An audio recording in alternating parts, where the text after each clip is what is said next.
السلام عليكم. الفيديو المنتظر، كل سنة وانتم طيبين وربنا يجعلها أيام خير وبركة علينا وعليكم يا رب.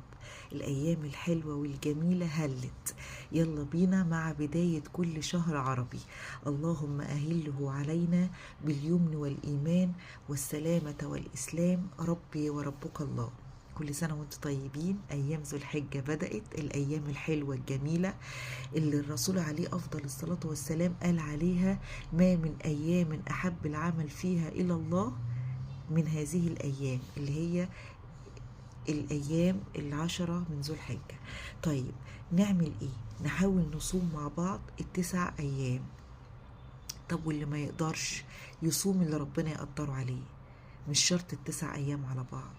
مش قادر صوم يوم ويوم، صوم اللي ربنا يقدرك عليه. طب مش قادر خالص، حاول ما تفوتش يوم عرفة.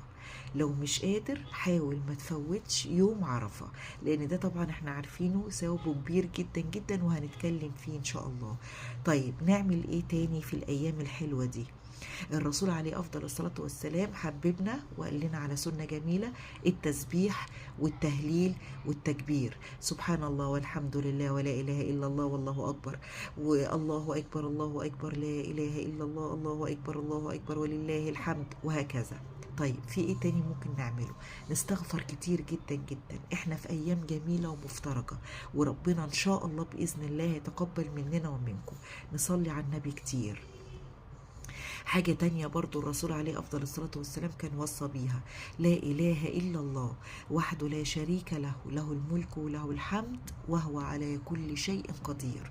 نحاول على قد ما نقدر نشد الحزم. احنا عارفين ان الأيام الحلوة دي ثوابها مضاعف والذنب برضو فيها مضاعف. ناخد بالنا قوي على قد ما نقدر على تصرفاتنا وكلامنا، وإن شاء الله بإذن الله ربنا يجعلها أيام خير علينا وعليكم.